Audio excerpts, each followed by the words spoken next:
ગુજરાતમાં અસામાજિક તત્વો સામે કુંભકર્ણની નિંદ્રામાંથી તંત્ર જાગ્યું છે અને પોલીસે કાર્યવાહી શરૂ કરી છે. પોલીસે આવી કામગીરી કરવાની સૂચના આપી છે. પોતાની કામગીરીનું ભાન થયું છે. ગૃહમંત્રી હર્ષ સંઘવીએ પોલીસ કમિશનરો અને રેન્જના વડાઓને સાથે રાખી બેઠક કરી હતી. ત્યારબાદ ગુનેગારોના ગેરકાયદેસર બાંધકામો અને દબાણો સામે પોલીસે કાર્યવાહી કરી છે. મકરપુરા પોલીસ હદ વિસ્તારમાં તરસાલી વિસ્તારમાં ધર્મેન્દ્ર ઉર્ફે શંભુ નામનો આરોપી છે. તેના વિરોધમાં 7 જેટલા પ્રોહિબિશનના ગુનાઓ નોંધાયેલા છે. એક શરીર સંબંધિત ગુનો નોંધાયેલો છે અને તેમાં તે સંડોવાયેલો હતો.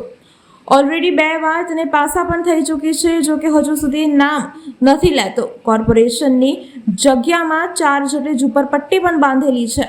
જ્યારે પણ પોલીસે આ કેસ કર્યો હતો, આની અંદર મુદ્દામાલ પણ મળી આવ્યો હતો.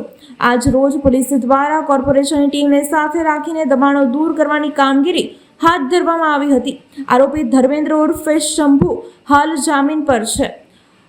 આ અંગે પોલીસ અધિકારી ડીસીપી અભિષેક ગુપ્તા દ્વારા કાર્યવાહી કરવામાં આવી હતી અને માહિતી આપવામાં આવી. મકરપુરા પોલીસ સ્ટેશન તરસાલી વિસ્તારમાં આ કામગીરી હાથ ધરવામાં આવી છે અને આ કામગીરી જે અમે કરી રહ્યા છે તે બુટલેગર ધર્મેન્દ્ર ઉર્ફે શંભુ છે તેની વિરુદ્ધમાં કરી રહ્યા છીએ.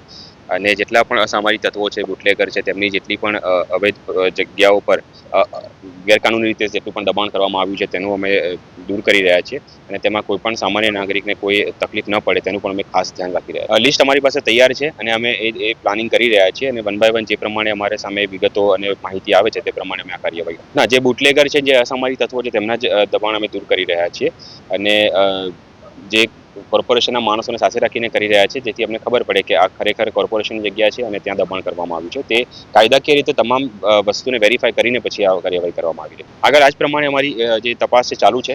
જેની પણ સામે આ રીતે કાર્યવાહી કરવા જેવું જણાશે અને યોગ્ય પુરાવા મળશે તેની સામે અમે જરૂરથી આ કાર્યવાહી કરીશું.